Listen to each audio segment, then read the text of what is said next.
क्या दोस्तों, मेरा नाम संदीप कुमार, आपके अपने चैनल एग्जाम अड्डा में स्वागत है। मेरे प्यारे बच्चे, मैंने आपको चैप्टर 2 एटॉमिक स्ट्रक्चर अर्थात परमाणु संरचना एक हम टेस्ट लिए थे, उसमें 96 क्वेश्चन दिए थे और मैंने बोला था कि 96 क्वेश्चन आप बना लीजिए, समझ लीजिए और उसके बाद इसी 96 क्वेश्चन से एक टेस्ट लेंगे जिसमें हम आपको 20 क्वेश्चन यानी 20 क्वेश्चन दिया था।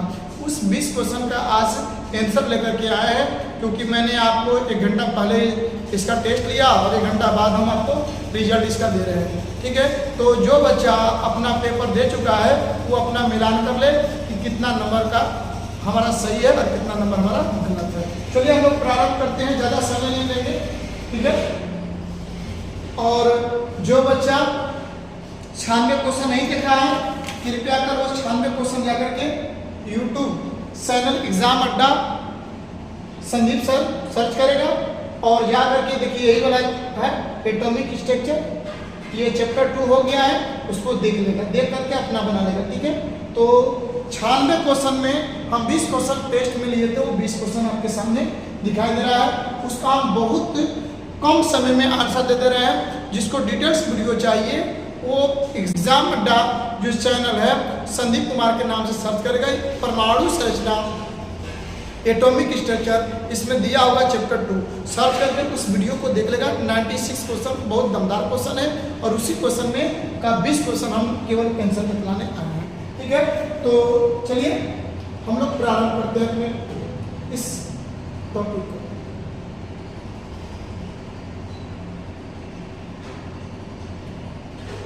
देखिए चैप्टर का नाम था परमाणु की संरचना, इसे हम लोग एटॉमिक स्ट्रक्चर बोलते हैं और बोला टाइम 30 मिनट का दिया गया था और FM 20 नंबर का। आपको देखिए यही पेपर था आज का, इसी पेपर का हमने टेस्ट लिया था और इस पेपर का हम सोल्यूशन करने जा रहे हैं। ठीक है, तो जो बच्चा अभी तक वीडियो को नहीं देखा है वो बच्चा 96 क्वेश्चन को जाकर के वीडियो को देख लेगा और उसके बाद वो अनुभव कर लेगा कि मेरा कितना और कैसे किस प्रकार का सही हो रहा है। तो सबसे पहले नंबर क्वेश्चन कर रहा है, क्वेश्चन नंबर 1 कर रहा है नाभिक के धनावेश होने का खोज किसने किया। धनावेश मतलब पॉजिटिव, कर रहा है कि जो न्यूक्लियस होता है नाभिक होता है, उस नाभिक को कौन व्यक्ति ने बताया कि यह धन आवेशित होता है। तो मेरे प्यारे बच्चे सन 1909 ईस्वी में रदरफोर्ड ने नाभिक का खोज किया था और बतलाया था कि जो परमाणु का अधिकांश भाग होता है खोखला होता है और जो बीच में परमाणु की जो शक्ति होता है वही हमारा एक तरह से नाभिक होता है। ठीक है, तो इसलिए नाभिक का खोज किसने किया था? रदरफोर्ड ने किया था और रदरफोर्ड ने ही बतलाया था कि नाभिक एक धन आवेशित होता है। तो यानी आपसे कोई क्वेश्चन करेगा कि नाभिक के धनावेशित होने का खोज किसने किया, तो रदरफोर्ड, यानी ऑप्शन आपका बी सही हो जाएगा, यानी option is the B is the right answer. ठीक है, यानी पहला का आंसर क्या हो गया, बी हो गया। चलिए हम लोग क्वेश्चन नंबर 2 पर देखते हैं। क्वेश्चन नंबर 2 कह रहा है नाभिक में उपस्थित टोटल प्रोटॉन की संख्या कहलाती है। मेरे प्यारे बच्चे नाभिक में उपस्थित यानी सबसे पहले नंबर हम लोग क्या करते हैं, एक परमाणु बना लेते हैं और ये जो परमाणु होता है परमाणु के बीच में प्रोटॉन प्लस में न्यूट्रॉन होते हैं और इलेक्ट्रॉन चारों तरफ चक्कर लगाते हैं। इलेक्ट्रॉन पर ऋण आवेशित होता है और प्रोटॉन पर धन आवेशित और न्यूट्रॉन उदासीन होता है। तो देखिए परमाणु के नाभिक में उपस्थित टोटल परमाणु हो गया, बीच वाला भाग नाभिक हो गया, तो परमाणु के नाभिक में उपस्थित टोटल प्रोटॉन की संख्या को हम परमाणु संख्या करते हैं। तो यहाँ पर कह रहा है कि टोटल प्रोटॉन की संख्या कहलाती है तो परमाणु संख्या, यानी सी इज द राइट आंसर। ठीक है, चलिए अब हम लोग आगे बढ़ते हैं। क्वेश्चन नंबर 3 कह कि परमाणु संख्या को सूचित किया जाता है, तो परमाणु संख्या को Z द्वारा सूचित किया जाता है। किसके द्वारा सूचित होता है, Z द्वारा सूचित होता है, यानी सी इज द राइट आंसर, 3 का सी आंसर हो जाएगा। चलिए हम लोग आगे बढ़ते हैं। कह रहा है कि प्रोटॉन का खोज कब हुआ, तो प्रोटॉन का खोज सबसे पहले नंबर आप एनोड रे की बात कर लेते हैं। तो एक कैथोड रे और एक एनोड रे होते हैं। तो एनोड रे का एनोड किरण का अध्ययन सन 1886 ईस्वी में, सन 1886 ईस्वी में गोल्डस्टीन नामक वैज्ञानिक ने किया था, लेकिन उसका परिपूर्ण रूप से प्रोटॉन का खोज सन 1920 ईस्वी में, सन 1920 ईस्वी में रदरफोर्ड ने किया था। यानी D is the right answer. यानी प्रोटॉन का खोज कब हुआ? 1920 में हुआ। प्रोटॉन का खोज कब हुआ? 1920 में। चलिए हम लोग का अब आगे देखते हैं। क्वेश्चन नंबर हम देखते हैं, करा है कि न्यूट्रॉन की खोज कब हुआ? न्यूट्रॉन की खोज कब हुआ? तो न्यूट्रॉन की खोज के लिए हम लोग बात करते हैं तो न्यूट्रॉन की खोज सन 1932 ईस्वी में जेम्स चैडविक ने किया था। किसने किया था? जेम्स चैडविक ने किया था। यानी न्यूट्रॉन की खोज किसने किया? सन 1932 ईस्वी में जेम्स चैडविक ने किया था। यानी D is the right answer. अगला 6 का करा है इलेक्ट्रॉन का खोज करने में विसर्जन नली में गैस था। तो देखिए इसमें ऑप्शन दिया है 0.01 mm, लेकिन इसका राइट आंसर होगा 0.001 mm होगा। यानी आपका ए इज द राइट आंसर, यानी 0.001 mm होगा। यानी 6 का आंसर ये हो जाएगा। 6 का आंसर ये हो जाएगा। चलिए हम लोग आगे बढ़ते हैं। कह रहा है कि 7 इलेक्ट्रॉन की खोज के लिए विसर्जन नली में विसर्जन नली किसका बना होता है? कांच से बना होता है मेरे प्यारे बच्चे, कांच का। यानी जो इलेक्ट्रॉन का खोज किया जा रहा था, तो इलेक्ट्रॉन को खोज करने के लिए एक नली लिया गया था। वो नली किसका बना हुआ था? कांच का, जो 60 सेंटीमीटर का था। 60 सेंटीमीटर का। यानी A is the right answer. A is the right answer. चलिए हम लोग आगे बढ़ जाते हैं। 8 क्वेश्चन नंबर 8 कर रहा है कि कैथोड किरण का खोज किसने किया और कब किया? कर कैथोड किरण का खोज किसने किया और कब किया? सन 1880 ईस्वी में विलियम क्रूक्स ने किया था। सन 1880 ईस्वी में विलियम क्रूक्स ने किया था। इसी कैथोड किरण का अध्ययन सन 1897 ईस्वी में जे.जे. थॉमसन नामक वैज्ञानिक ने अध्ययन करके इलेक्ट्रॉन को खोज किया था। यानी सन 1880 ईस्वी में विलियम क्रूक्स ने क्या किया था? कैथोड किरण का अध्ययन किया था। लेकिन उसी कैथोड किरण का अध्ययन सन 1897 ईस्वी में जे.जे. थॉमसन ने करके उसका नाम रख दिया था इलेक्ट्रॉन। तो इलेक्ट्रॉन को खोज किसने किया था? जे.जे. थॉमसन किया था। कब किया था? सन 1897 ईस्वी में।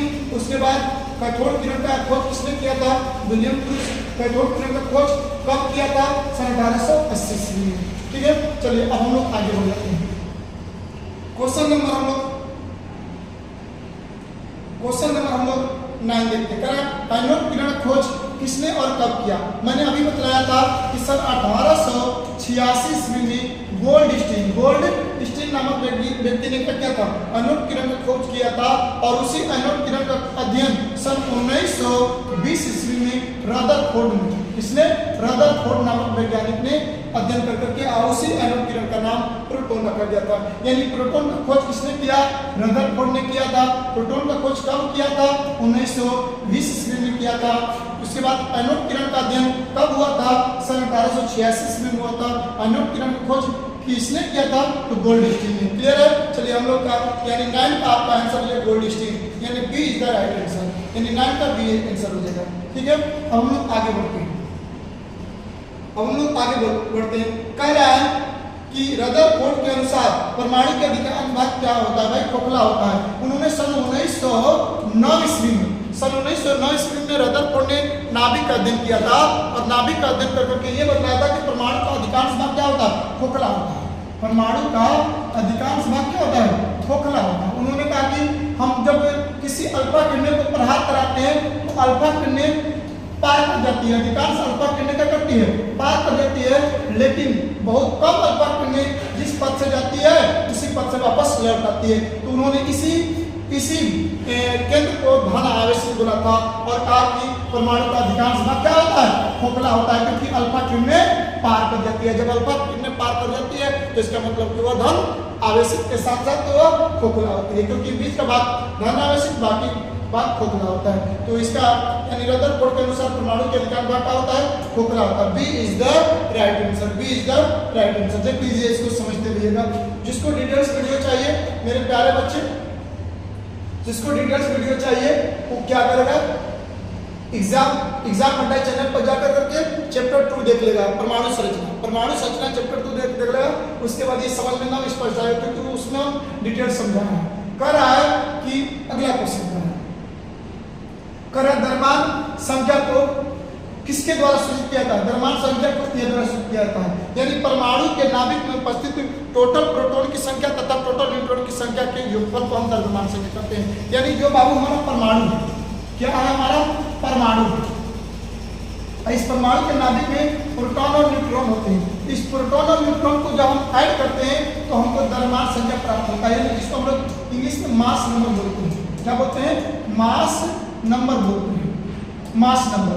तो मास नंबर को ए द्वारा सूचित किया जाता है। तो हम लोग का ए बराबर होता है, ए बराबर होता है P प्लस n, यानी द्रव्यमान बराबर क्या हो जाएगा, प्रोटॉन की संख्या प्लस में न्यूट्रॉन की संख्या, यानी प्रोटॉन की संख्या और न्यूट्रॉन की संख्या को दोनों को ऐड करेंगे तो क्या मिलेगा हमको, द्रव्यमान संख्या प्राप्त हो जाएगा। यानी द्रव्यमान संख्या को ये द्वारा सूचित किया जाता है। चलिए अब आगे बढ़ते हैं, यानी A is the right answer, 11 का ए हो जाएगा। चलिए हम लोग आगे बढ़ते हैं।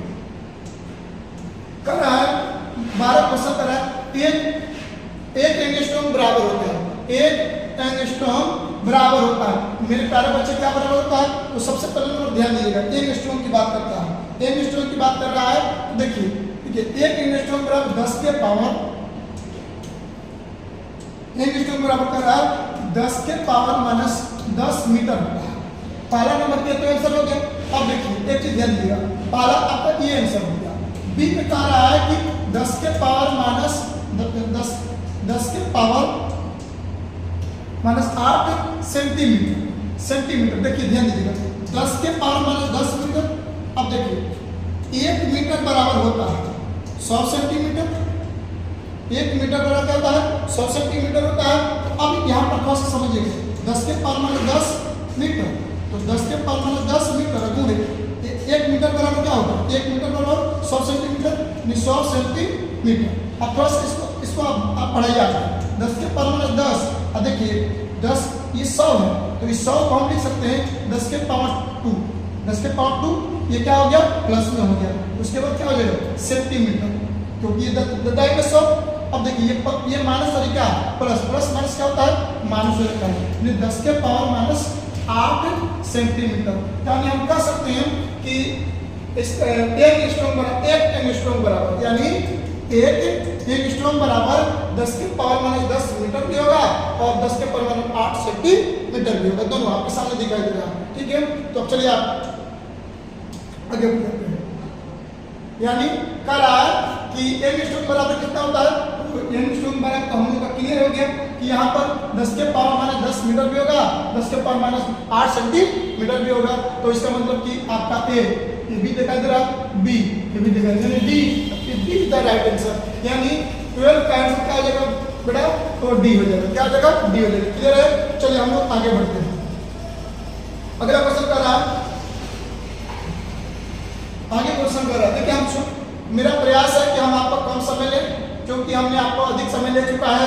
1 घंटा 32 मिनट का वीडियो बनाया है, 1 घंटा 32 मिनट का वीडियो बनाया है, जिसमें 96 क्वेश्चन यानी 96 क्वेश्चन है। उस 96 क्वेश्चन को यदि देख लेते हैं तो परमाणु संरचना यानी एटॉमिक स्ट्रक्चर आपका क्लियर हो जाएगा। तो अब क्वेश्चन कर रहा है, क्वेश्चन कर रहा है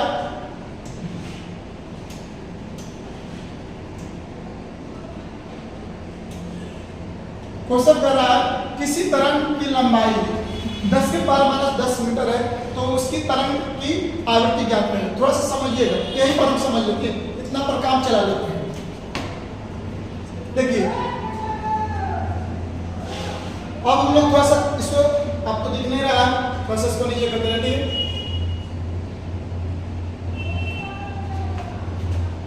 देखिए क्वेश्चन कर रहा है किसी तरंग का लंबाई 10 के पावर माइनस 10, यानी देखिए C बराबर होता है न्यू गुणे लैम्डा, यानी एक फॉर्मूला होता है C बराबर न्यू गुणे लैम्डा, यानी लैम्डा क्या है तरंग लंबाई, C क्या है फ्रीक्वेंसी आवृत्ति, और C क्या है आपको, तो C आपका हो जाएगा प्रकाश का वेग।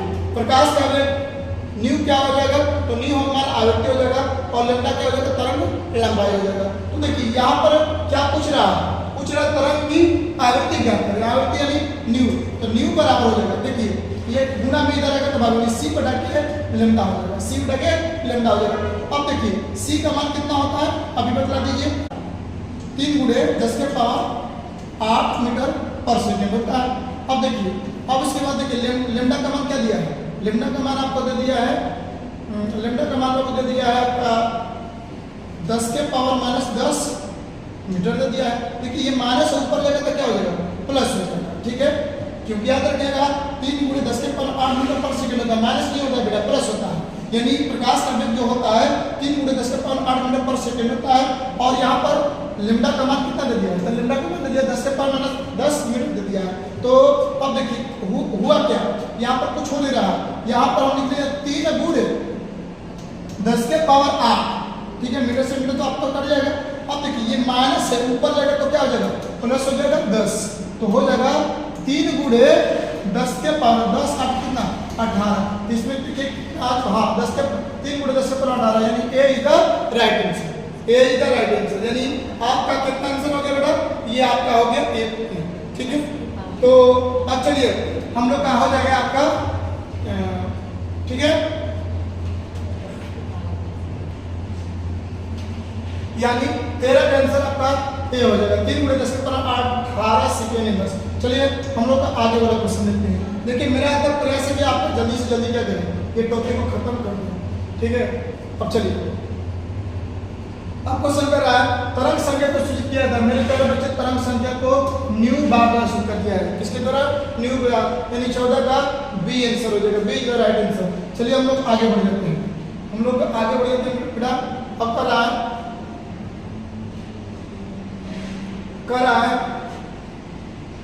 प्लांक कांस्टेंट का मान होता है, प्लांक 6.625 गुणे 10 के पावर -34 जूल्स होता है। तो यहाँ पर देखिए ए ऑप्शन हो गया और यहाँ पर देख रहे हैं डी ऑप्शन भी हो गया, तो हम कह सकते हैं कि ए भी आंसर सही है और ए भी आंसर क्या है, सही है, कोई दिक्कत। 6.625 इंटू 10 के पावर -34 जूल्स हो जाएगा, ठीक है। अर्ग में करना होगा इसको, तो इसको आप अर्ग में भी बदल सकते हैं, 6.625 गुणे 10 के पावर -27 अर्ग हो जाएगा, ठीक है। तो आप अर्ग में बोलना होगा तो -27 कर दीजिएगा और जूल्स में बोलना होगा तो 10 के पावर -34 कर दीजिएगा, यानी यदि इसकी जगह पर यदि ये आंसर होता तो भी सही आंसर होता, ठीक है। तो इसका मतलब कि 15 का ए भी आंसर सही है और डी भी आंसर सही है। चलिए हम लोग आगे बढ़ जाते हैं। हाइड्रोजन परमाणु का उत्सर्जन मणपट कब लागू हुआ था, मेरे प्यारे बच्चे, सन 1885 ईस्वी में हुआ था, यानी हाइड्रोजन परमाणु का उत्सर्जन मणपट कब लागू हुआ था, सन 1885 ईस्वी में हुआ था। चलिए हम लोग आगे बढ़ जाते हैं, चलिए हम लोग आगे बढ़ जाते हैं मेरे प्यारे बच्चे। कह रहा है कि इलेक्ट्रॉन का द्वैत प्रकृति का अध्ययन किसने किया था, अभी आपको कई दिनों से यही बात बता रहे हैं कि इलेक्ट्रॉन के द्वैत प्रकृति का अध्ययन सबसे पहले नंबर डी ब्रोगली नामक वैज्ञानिक ने किया था। किसने किया था, डी ब्रोगली, यानी इलेक्ट्रॉन का द्वैत प्रकृति का अध्ययन किसने किया था, डी ब्रोगली, यानी 17 का आंसर हो जाएगा ए, क्या हो जाएगा बेटा, ए हो जाएगा। चलिए हम लोग आगे बढ़ जाते हैं, हम लोग का ऑप्शन अब कह रहा है 18 करा है 18 का डी ब्रोगली समीकरण होता है, डी ब्रोगली समीकरण लेमडा बराबर, मेरे प्यारे बच्चे, लेमडा बराबर h/mc, और उसके बाद यहाँ पर c की जगह पर v, क्योंकि वेग को हम c और v दोनों द्वारा व्यक्त करते हैं, वेग को c और v दोनों द्वारा व्यक्त करते हैं, तो इसलिए लेमडा बराबर h/mv और h/mc दोनों हो सकता है, यानी d is the right answer, a and b दोनों आंसर हो जाएगा, d इसका आंसर हो जाएगा, ठीक है, d आंसर, यानी 18 का d आंसर हो जाएगा। मिला लीजिएगा सब लोग कितना आंसर किसका सही है। उसके बाद कह रहा है कि अनिश्चितता सिद्धांत का प्रतिपादन किसने किया था, मेरे प्यारे बच्चे, आप हाइजेनबर्ग का अनिश्चितता सिद्धांत आपने पढ़ा होगा, हाइजेनबर्ग का अनिश्चितता सिद्धांत, यानी 19 का आंसर क्या हो जाएगा, हाइजेनबर्ग हो जाएगा। बहुत बच्चे के दिमाग में बामर है तो बाबू बामर आंसर नहीं है, ठीक है। कितने बच्चे ऐसे हैं कि बामर, तो याद रहे बामर आंसर नहीं होगा, इसका आंसर हो जाएगा हाइजेनबर्ग। अनिश्चितता सिद्धांत का प्रतिपादन किसने किया था? हाइजेनबर्ग ने। अनिश्चितता सिद्धांत का प्रतिपादन किसने किया था? हाइजेनबर्ग ने। चलिए हम लोग आगे बढ़ते हैं। अब लास्ट क्वेश्चन कर रहा है कि अनिश्चितता सिद्धांत का प्रतिपादन कब हुआ? तो इसमें देखिए कहीं 1927 दिया है, 1920 दिया, 1927 B is the right answer. यानी कोई बोले कि अनिश्चितता सिद्धांत का प्रतिपादन किसने किया? हाइजेनबर्ग ने किया। कब किया? 1927 ईस्वी में किया। मेरे प्यारे बच्चे, आज का आप जो पेपर दिए थे उस पेपर का आंसर आपके सामने है, आपने देख लिया। और अभी तक यदि चैनल को सब्सक्राइब नहीं किए हैं तो चैनल को सब्सक्राइब कर बेल आइकन घंटी को दबाएं और साथ में शेयर भी करें और बोले अपने दोस्त मित्र को कि संदीप सर जो पेपर लिए थे आज इस पेपर का यहाँ पर आंसर मिल चुका है और इसको आप लोग देख लीजिएगा। ठीक है, चलते हैं, फिर मिलते हैं अगले क्लास में अब नए चैप्टर और नए टॉपिक के साथ।